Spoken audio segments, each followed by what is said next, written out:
Hello and welcome to this week's edition of the Big Rican on Sports podcast. I am your host, I am the Big Rican, and today is Saturday, June 6, 2020, and I got something new to add to this. Big Rican on Sports is now a proud member of the TimeSkew Podcast Network, and you can check us out at timeskew.com/podcasts. So we added an affiliation with TimeSkew, which is a great site and location for all football and fantasy information. So if you got fantasy football drafts coming up, because it looks like the NFL is going to play, these are the guys to go to. I will chime in and add my own stuff that I have normally done, not changing any of that stuff. So we're going to get a lot of these boys, is what we're going to talk about tonight. Of course, the Mets, Ohio State, and the Browns, and the four majors in general.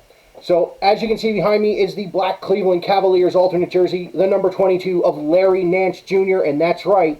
Unfortunately, with the NBA okaying the 22-team tournament to find out who the champion for the 2019-2020 season will be, the Cleveland Cavaliers have been left out after a season that we thought was going to be a little better than it was, but was a building block towards something better with the additions through the draft and a very major trade that the Cavaliers made during the season. So we're going to go through what I've personally thought of the 2019-2020 Cleveland Cavaliers, what I see for the future, and also where I see what I think they should do in the coming draft, and also in free agency, because a lot of the contracts that they were forced into in the LeBron era, the LeBron 2.0 era, are now going to be off the books, which is scary because it's also, believe it or not, for all those who know me, we are just 13 short days from the 4th anniversary of the 2016 NBA championship over the Golden State Warriors and the greatest comeback in NBA history. So this is a rough one for me personally because it has been that long. But we're going to dive into this season. We're going to start with some optimism, as this year did, with the hiring of new head coach John Beilein, who came from, he came from that team up north. I won't say it. I won't say it because I can't say it. I just watched Jeopardy, and a guy from that state won the thing in the teacher's tournament. Wouldn't say it. So he did, all kidding aside, he did come from the University of Michigan. A very long, very successful college coach who had led Michigan to back-to-back 30-win seasons for the first time in their school history. Of course, Dan Gilbert, being from Detroit, wanted to bring in the guy that brought the maize and gold back in, or the maize and blue back into relevance in not only the Big Ten, but also in the NCAA in general. Beilein did go to a national final, and I believe another national semifinal, and a couple of Sweet 16s and a couple of Elite 8s. Never got the chip, doesn't wear the ring. So we saw, with the Cavaliers going to a young team, with Colin Sexton, the drafting of Darius Garland, Kevin Porter Jr., Dylan Windler. These guys, they were going to be a young nucleus. They do and did have some veteran leadership in Kevin Love and Tristan Thompson, Jetty Osman, my boy Larry Nance Jr., my other favorite player of Cavalier history, Matthew Dellavedova. So they had a good mix. Were they the most talented team that the Cleveland Cavaliers have ever had? No, that was the 2016 team that won a championship. What this team was a very deep dive look into Kobe Altman's vision for where the Cavaliers are going to go over the next several years. This was the 50th season of in Cavaliers history, so it was a big thing to happen. You renamed the arena from Quicken Loans Arena to Rocket Mortgage Fieldhouse.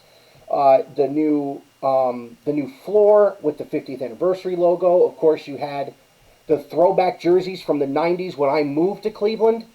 But there's a hoodie in my closet, which is actually the Cavs logo, which was the throwback.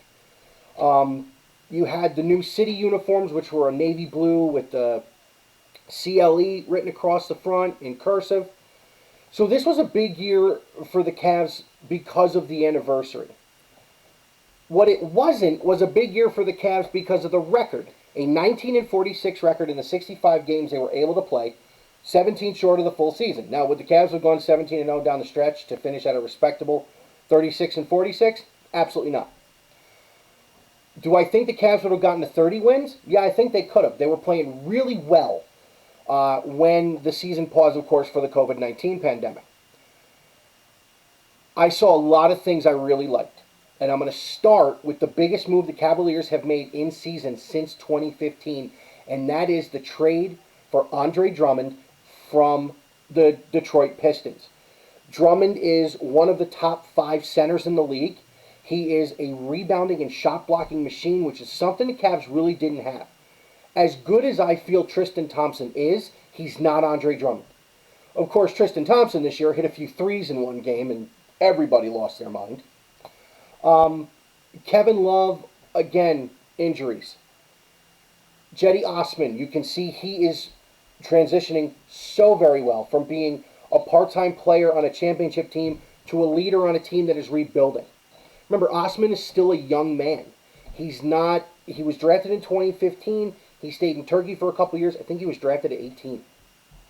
So that means now he's what, 23? But the thing I enjoyed the most this season was the tandem of Darius Garland and Colin Sexton. And here's why. And I'm going to lose the hat for now because it's a little warm in here. Darius Garland is the polar opposite, in my opinion, of Colin Sexton. For anybody who didn't watch the Cavaliers this year, it's tough to describe, but I'm going to give it a shot. Colin Sexton plays at a frenetic pace. He is probably the fastest dude you will ever see. I mean, this is a guy who, at Alabama, had to fill in or had to do all the scoring himself when the rest of his team was ejected. And they finished the game, I think it was 5-on-3. Sexton scored 38 points that night, and that was really what drove the Cavaliers to draft him in the first round 2 years ago. Darius Garland is quick. He's great off the dribble. He's got a good mid-range game. But what Darius Garland does that Colin Sexton doesn't is Darius Garland plays with patience. And you saw Sexton starting to go that way as the year went on. But Garland plays that way all the time. Here's where that helps. When you have a guy playing at a frenetic pace and you have a guy playing next to him who slows the game down, they can become a cohesive unit and build off their strengths. Now, both guys came into the league as point guards. Very smartly, Beeline at the beginning of the season moved Colin Sexton to the 2. Let Darius Garland run the 1. And then on opening night, you had Kevin Love at the 4, you had Jetty Osman at the 3, and you had Tristan Thompson at the 5. Not a bad starting 5 considering what the Cavaliers don't have. They don't have the superstar anymore. They don't have Kyrie and they don't have LeBron.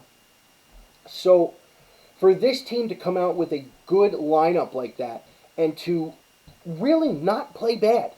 They did not play bad. What they didn't know how to do was close games out. I watch on my Roku TV or my smart TV in the living room the Fox Sports Go app, where I get Fox Sports Ohio on it, and I get to watch the Cavaliers. Sidebar, before I go any further. This year for the Cleveland Cavaliers was tough from the beginning, with the loss of play-by-play voice Fred McLeod before the season started.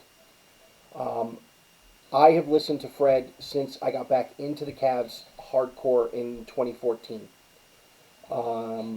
If you go on YouTube and you type in Cavaliers win the championship, you can see his reaction to winning the 2016 NBA championship.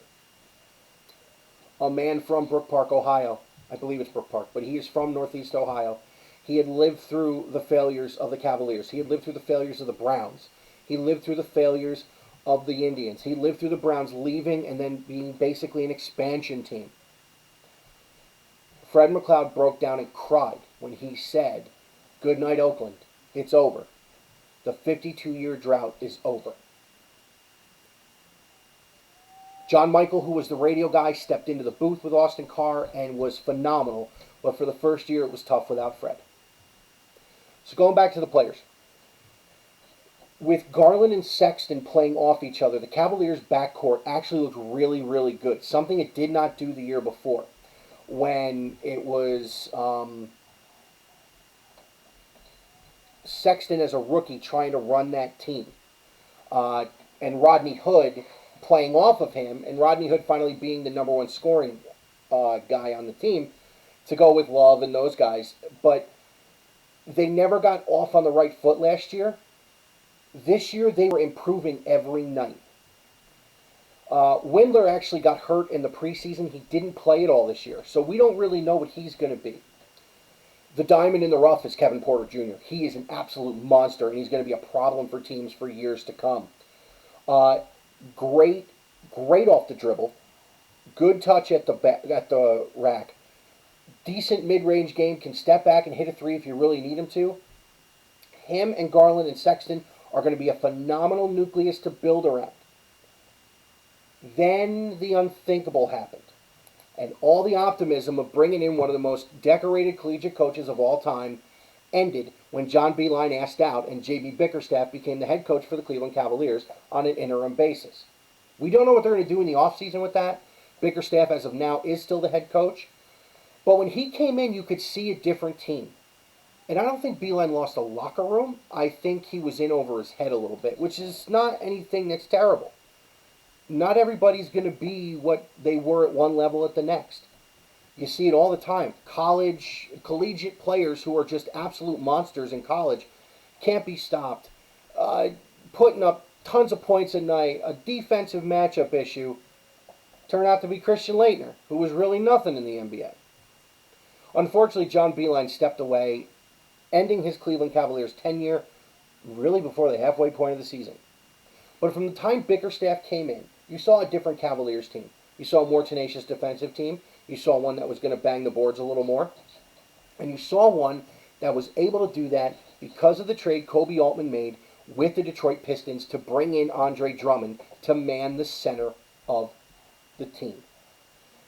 Drummond is an absolute beast. He is a matchup nightmare. He is the closest thing to a true center that I have seen in years. Now, when I grew up, because I'm a little older than everybody else, the centers in the NBA played in the middle. They didn't venture out to the three-point line. They didn't bring the ball up if they needed to. They weren't running the offense like a guard at times. The centers when I grew up, Patrick Ewing, Hakeem Olajuwon, Shaquille O'Neal, those guys weren't ball handlers. Those guys weren't stepping back and hitting threes. Rick Smits, who went to Marist College across the river from me, was not a guy who could play on the break. He was a center. He was a beast in the middle. Brad Daugherty for the Cavaliers was that kind of player. The centers now have to do so much more because of the athleticism of the other guys that play on the floor. There are no true fives anymore, except for Drummond. And this is where it brings in an interesting thing for the Cavaliers going forward. With the athletic young guards, with Kevin Love, who not only can play underneath, averaging almost 20 boards a game when he was in Minnesota for a full season. Not his career, a full season. And then having guys like Jetty Osman and Larry Nance to come off the bench behind him with Tristan Thompson if he resigns, now you have that stalwart in the middle where you don't have to worry about offensive rebounds hurting you too much. You don't have to worry about getting beat on the glass. If Thompson and Drummond are on the same team, you're not going to get beat on the glass to go with Kevin Love and Larry Nance. It lets guys like Osman play the three, even the two, to where they can play off the dribble, be the jump shooter, be the slasher that they are, and not have to worry about having to take a defensive assignment that's going to kill their energy level. So I love the Andre Drummond move. I can't say enough about it. So as Bickerstaff got his teeth into this team a little more, the defensive intensity was turned up, which I think is where this Cavaliers team, with as athletic as they are, can make moves going forward. So when we finish talking about the Cavaliers season, the 50th season of the Cavaliers start out much like the first one in utter disappointment. Again, the 1946 record really isn't going to bat any eyelashes.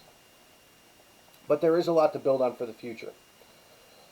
They were a hot team going into this break. I was hoping the NBA would let them play again because I think they could have made some noise. How funny would that have been if they played the Lakers in the finals? Not that they would have gotten past Milwaukee, but I thought it would be funny. So, here's what I think the Cavs need to do going forward. The Cavaliers are missing that star power.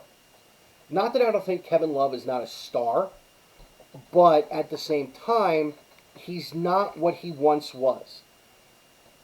When Kevin Love came to Cleveland, he had to take a step back. That was LeBron's team. And it was Kyrie's team. John Cena made the joke at the ESPYs years ago.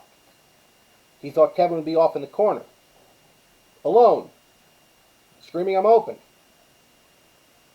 Kevin is now a leader on this team. He needs a running mate. And as much as I love Garland, as much as I love KPJ, and as much as I love Colin Sexton, he needs a running mate. Full disclosure, I did not watch a lot of college basketball this year. I was working on content for this, none of it being college basketball. I had planned on doing a bracket live on YouTube, but of course we didn't have a tournament. I don't know if the Cavaliers make their moves in the draft or if they try and find somebody in free agency. I don't have a list of the free agents coming in because I don't know how the NBA is going to address their offseason. I don't know how they're going to address contracts because of the shortened season. Are guys going to be like, okay, you're an unrestricted free agent. Oh, well, you know what? You would have been an unrestricted free agent, but with everything that happened, we're going to make you a restricted free. I don't know what they're going to do. There's a lot of ins and outs in the labor stuff that's got to happen for us to be able to understand where they're going to go starting next year. The Cavs need some star power, but I don't think it's star power is going to put them over the top. I think what they need is the one thing this franchise, outside of 11 of the 50 seasons, has never had: consistency. The biggest thing about the LeBron James 1.0 and 2.0 eras was consistency. LeBron was the man. He ran the show. At the end of the first tenure of LeBron James in Cleveland, did that get out of hand? Absolutely. Part of the reason he went to Miami. During the second run of LeBron James, did that help get a title to this city? Yes, it did. Now, as I've said before, I'm not a LeBron fan. I'm a fan of the man, but as a basketball player, if he's not on my team, I don't care. But we'll have the Jordan-LeBron debate at some point in time. What I am is someone who pays attention to my teams. And that is the thing the Cavaliers had, and that word is consistency. Yes, they had several different head coaches. Yes, they had different guys in the front office. Yes, they went from Gordon Gunn to Dan Gilbert being the owner. But LeBron was always the focal point. You knew he was going to be the focal point on the night of the draft when he said he was going to light Cleveland up like Las Vegas. The Cavaliers have had zero consistency in the years LeBron has not been there. Really, if you look at the Cavs' entire history, no consistency at the beginning. Then you had the miracle at Richfield with guys like Austin Carr and World Be Free and those boys. And then you go forward, you don't really have any consistency until Larry Nance Sr., Mark Price, Craig Elo, Brad Daugherty, those boys. They moved from the Richfield Coliseum in the suburbs downtown to the Gund Arena at that point in time. The tail end of Mark Price, you bring in the Brevin Knights, the Bobby Suras, the Sean Kemps, and still no real consistency. And then 2003. You draft LeBron. LeBron is there through to 2010 season. But they made him the focal point from day one, and that consistency is when the Cavaliers really took off. When he came back, everybody in the organization understood he was going to be the focal point. Now, I'm not saying you got to get LeBron back. I'm not saying you even got to wait a couple years and draft his kid. But the Cavaliers need to find some kind of consistency. Will a third straight year with Kobe Altman as a GM help? Absolutely. They've got to figure out the head coaching thing. This has been the Achilles heel. Personally, I don't think they should have fired Tyronn Lue 6 games into the season after LeBron left. I think Ty Lue could have put a toughness on this team that would have made them a better team faster. Because you got to remember, that's the Sexton draft. That's getting Delly back. That's having Jordan Clarkson there still. That's having, that's still having Kevin. That's still having Tristan. I don't think JR has to leave if Ty Lue isn't fired. Cavs are a little bit of a mess if you look at it from that point of view. But if you look at it strictly on the court, there is a lot to be excited about. Those two guys in the backcourt are going to be a sight to see moving forward, and I can't wait till 2020, 2021 to watch these guys again. Going to get Windler on the court this year, which he is supposed to be that small forward shooting guard that can slash, play off the ball if he needs to go with KPJ, to go with Kevin Love, who is actually up for the humanitarian award through the NBA, which, good up, Kevin. 2 thumbs up to you, sir. They also have free agent decisions to make. Delly's contract is up, the one he signed with Milwaukee when he left after the championship. Tristan Thompson's big deal that basically LeBron brokered for him is also up. As we get done with this season and as we get into the offseason, I'm going to come back with another Cavaliers show. I'll do a preview for the following season once we have an idea of what we're going to get done. I picked them to be the 8th seed in the playoffs the last 2 years. I can tell you they were heart picks, not actual prediction picks. If they keep improving, they're going to make me right quicker than what people expect. So, now that we're with Time Scoot, we're going to definitely get back to the once a week posting.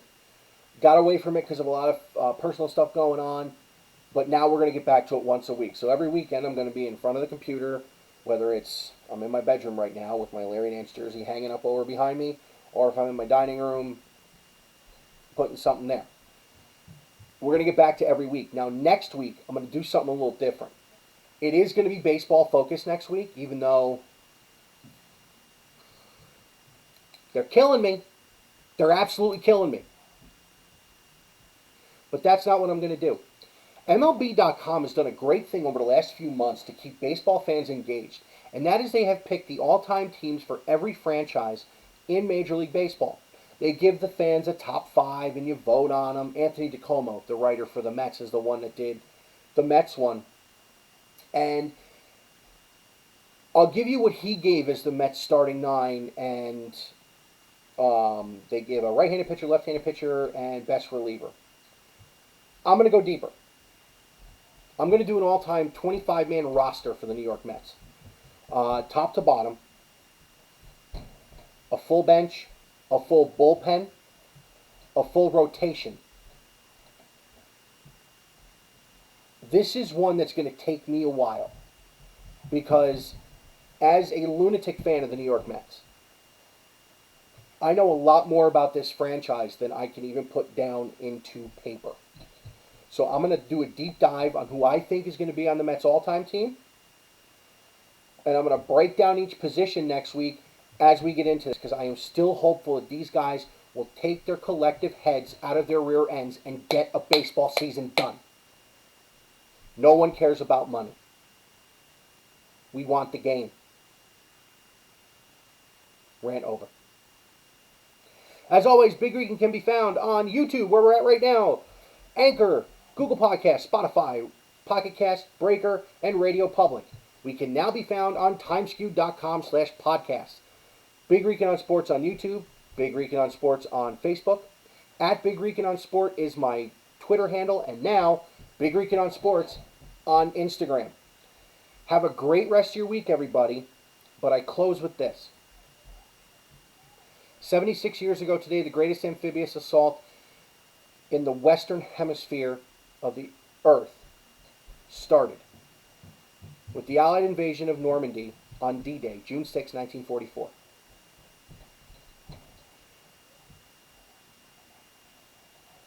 If you see anyone with a World War II veteran hat on, or if you have family, hold them close. They have seen things none of us can ever imagine. But even then, they still had baseball to come back to. Have a great week, everybody. Stay safe and healthy, and we'll see you next week. Thanks.